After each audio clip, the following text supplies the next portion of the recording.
Hi and greeting to you all. We are from Tutorial 4 Group 4. So today, our group will present the topic from Chapter 4, which is about the management environment. First of all, let me introduce myself and my group members. My name is Jason Choshin Hong and my group members are Zhang Yusen, Nur Fikia binti Razali, Syawin Kumaran Ananaraki Ganesan, Muhammad Afiq bin Muhammad Haji Sabon, Muhammad Amma Haidar bin Hisham, Dayang Aminah Natasha Abdul Rahman, and Nur Kamilia binti Misri. So let's start our group presentation. Hi everyone, my name is Nur Kamila binti Misri. Today I'll be presenting discussion questions 1, 3, and 4. So first of all, questions 1, how much impact do managers actually have on an organization's success or failure? So basically, managers have a major impact on an organization's success because they are responsible on planning, organizing, leading, and controlling all business activities. However, their effectiveness also depends on how well they respond to the external environment such as economic changes, new technology, government policies, and social trends. From the slide, we learned that the external environment includes 6 components: economic, demographic, technological, social, cultural, politic, and global. Each of these can influence how well an organization performs. For example, a sudden economic downturn or a new competitor can create challenges for managers. A good manager will adapt quickly by adjusting projects, motivating employees, and finding new opportunities. So while external factors are beyond their controls, the way managers respond to them determines whether the organization succeeds or fails. In short, managers matters greatly, but their success depends on their ability their ability to manage external challenges effectively. Hello, my name is Zhang Yushen and I will be talking about discussion question 2 and 5. Firstly, let's begin with question 2. Why do managers need an understanding of what happened outside their organizations? Give examples of how changes in the external environment can affect their job. Specifically, the external perspective is crucial for 4 reasons. First, for strategic planning. A manager must be aware of market trend, technology shift, and competitors' moves to set realistic goals. Um, for instance, Nokia's fail wasn't due to poor internal management, but failed to anticipate the external shift to smartphones. And second, for resources acquisition. A company depends on external environment for capital, raw material, and the most important, the talent. A company that doesn't understand the financial landscape, supply chain, or job market is like a fleet that can't find supply, so it won't get far. And third, the most crucial is risk management. The most devastating threats are often external. Think of the new environmental regulation like policy risk, global supply chain disruption like the pandemic, or disruptive technology like AI. This cannot be solved by internal efficiency alone, so they require constant monitoring the external environment. And finally, an often overlooked but powerful aspect, legitimacy and social license. Today, public opinion, social values, and ethical norms hold immense power. A company with a great product but it pollutes the environment or goes against the social values can quickly lose its social license, and that means it will be rejected by the market. Let's now bring those theories to life with a powerful case study, the fall of Toys R Us. First, let's look at the monument shift that happens in the external environment. E-commerce giants, especially Amazon, began to redefine the retail landscape. They offer customers with 3 irresistible advantages: low price, endless selection, and the ultimate convenience of home delivery. Kids still love the toys, but their parents, the real customer, had rapidly shifted their loyalty to the new way of shopping. So the storm was clearly on the horizon. The critical question is, what did the management of Toys R Us do in response? Their action can be summarized in one word: complacency. Their investment in e-commerce was slow and insufficient. They clung to their legacy mode of carrying a vast industry in massive warehouse, which led to a cost structure they simply couldn't sustain. The key management insight we must take away from this tragedy is managers must continuously scan the competitive environment and cannot cling to outdated business modes. So moving on to the question number 3, how has the changing economy affected what managers do?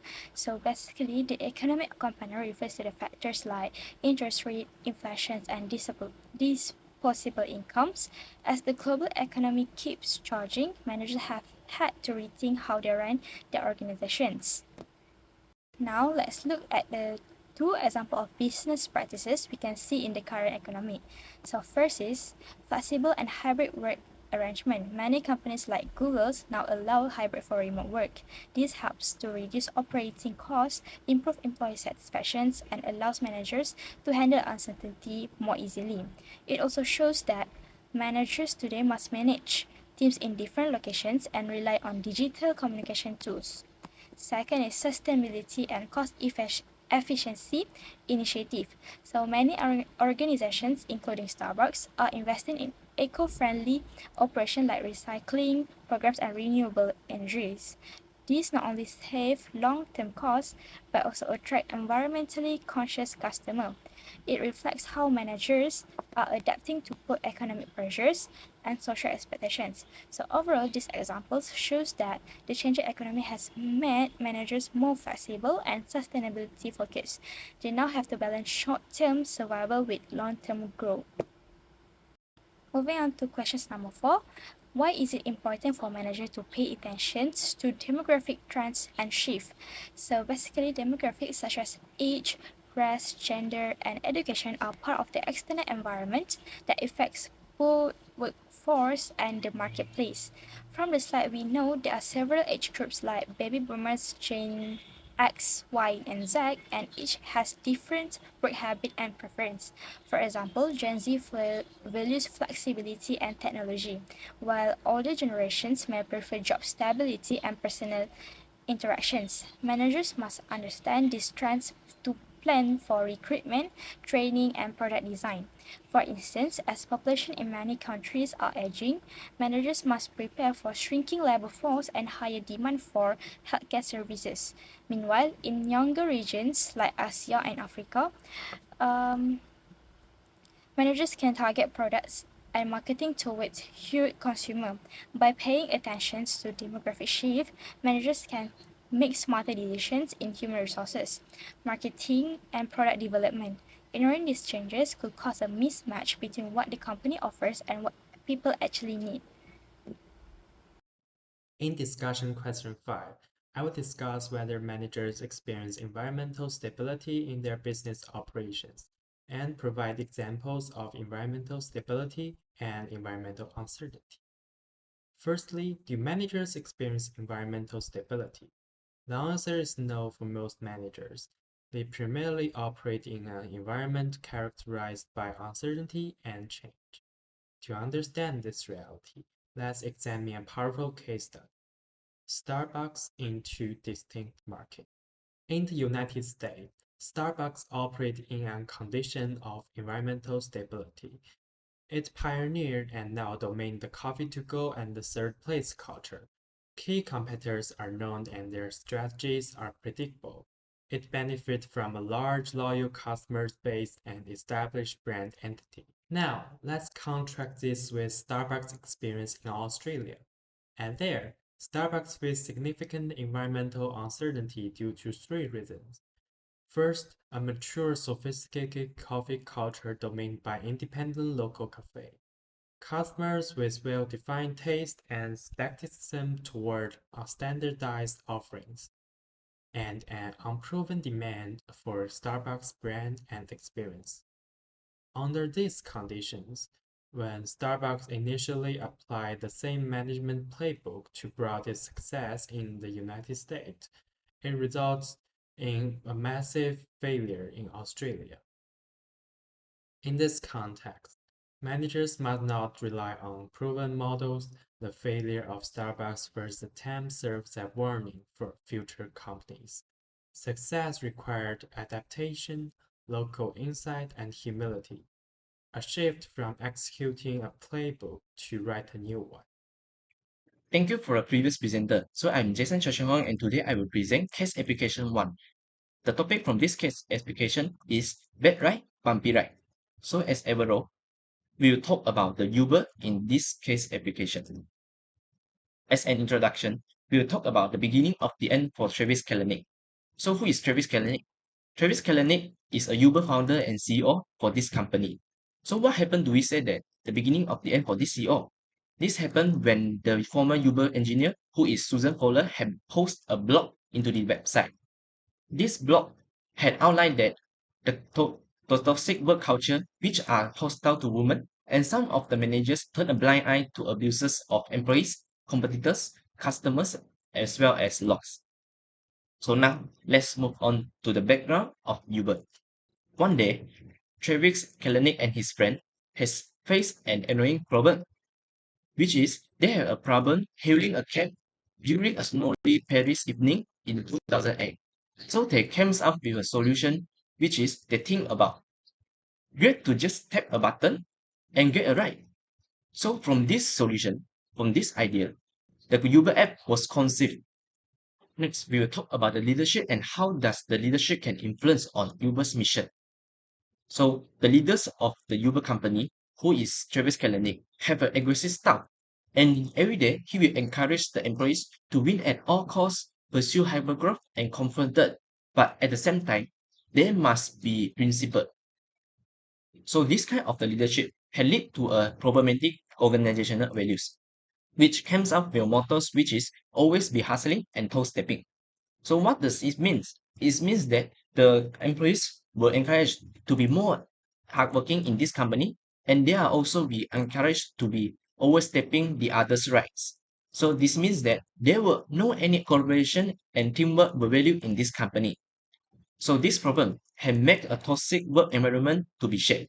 So what are these kind of toxic work environment, which call a baller work environment? So what does it mean? It means that the employee are encouraged to be more competitive and confronted to each other because they will be rewarded based on their effort to this company. So what are the effect on this type of toxic work environment? So this toxic work environment had caused female and those employees who do want to adapt to this type of the behavior have been alienated. Beside the toxic work environment, there are some ethical issues that happen too. First, a dashcam video has shown that Kalanick arguing over fares with an Uber driver. Second, a secret Uber technology, which called Grable, have been developed by the company. So what this function of this secret Uber technology? So it will be used to identify and deny service to the riders who had violated Uber's contractual terms. Beside that, there are also a horrific rap of a 26 years old passenger by a Uber driver in India. But however, the executive have proposed an outrageous theory that the rap might have been a setup by an Indian driver. So it shows that there is no any responsibility on that executives. Moreover, there is also a lockdown office equipment to shield files from police raids. So why do they need to do like this?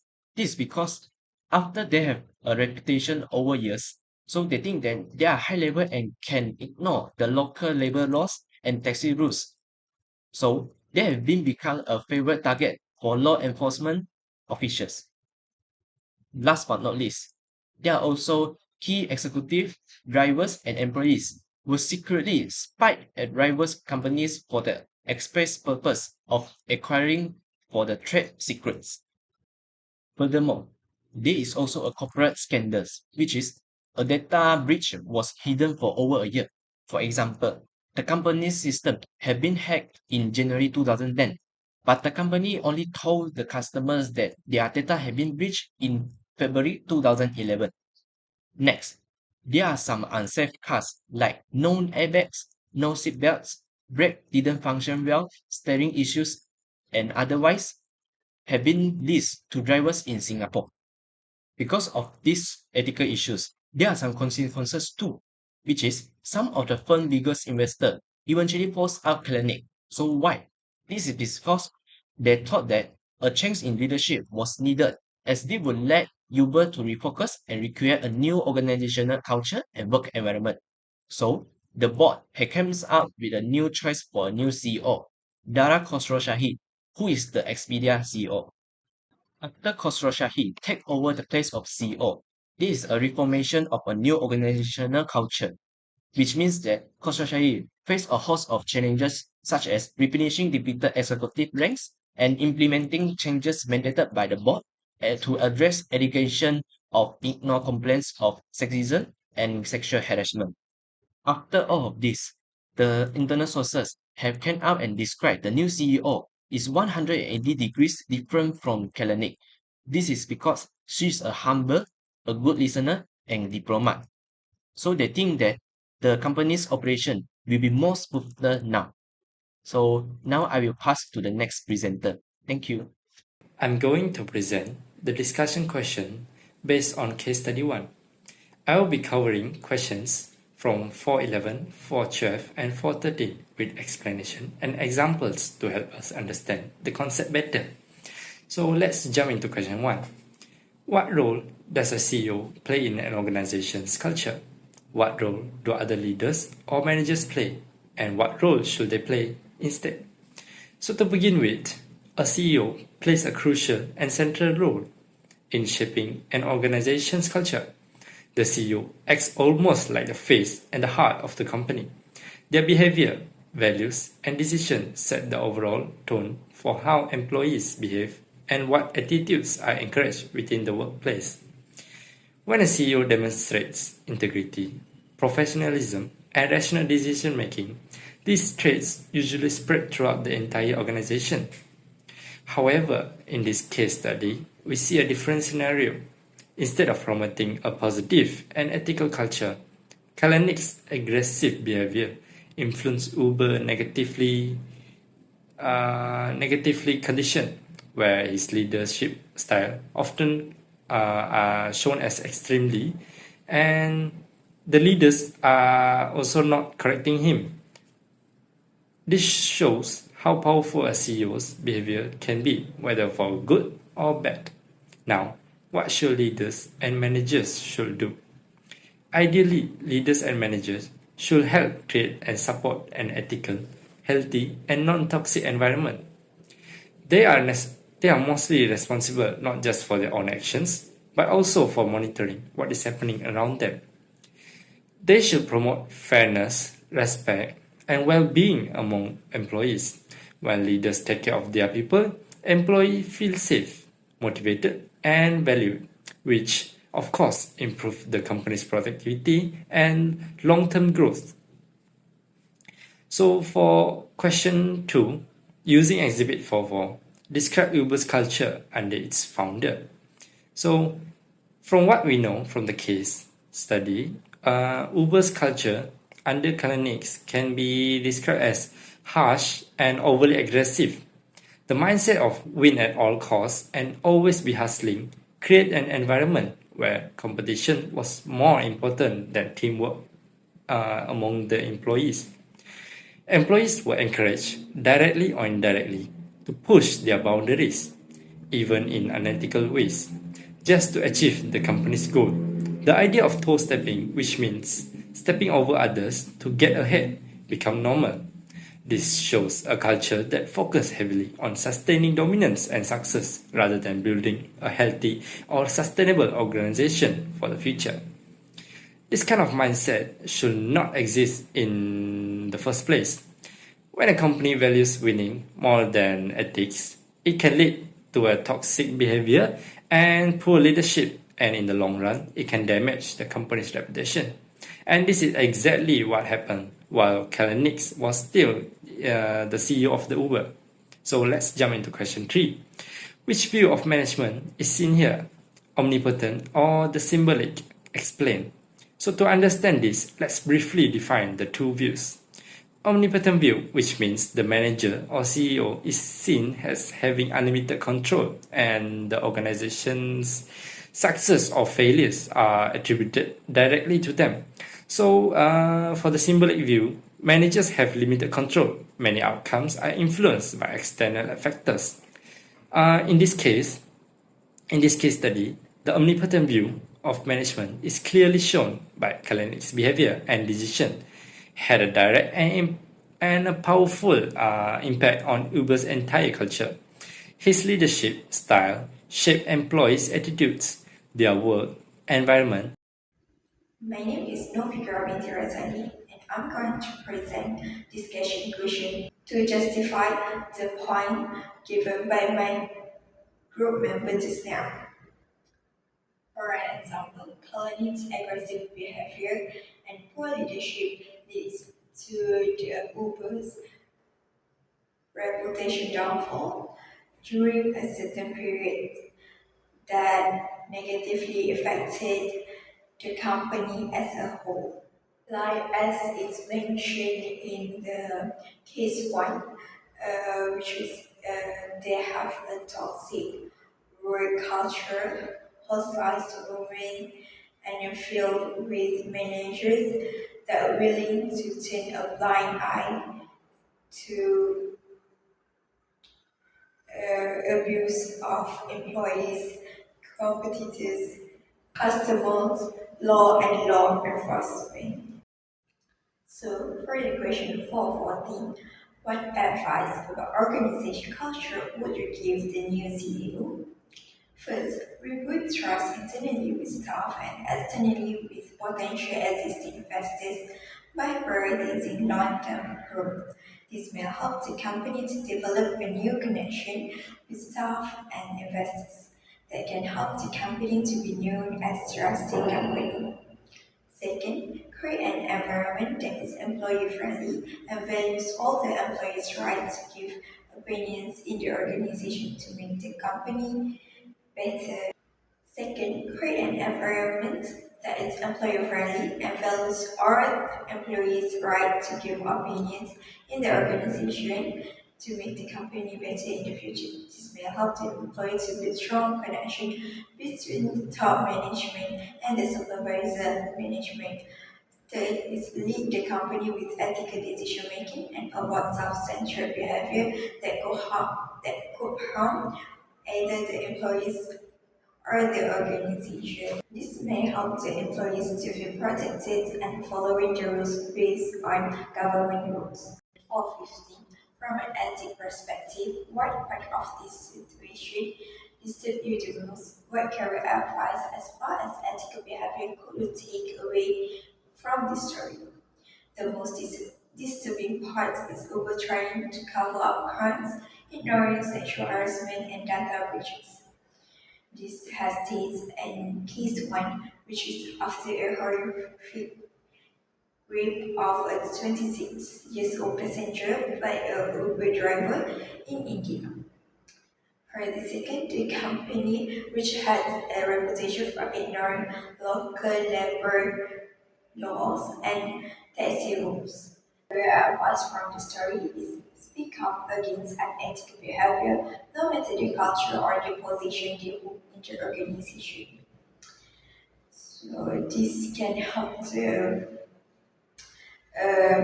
employees to feel protected and they can work in a safe environment, which is they can work happily and they can boost fresh idea and they can boost a new idea so that will make the company to grow and make a benefit more better investors so that the company can grow further.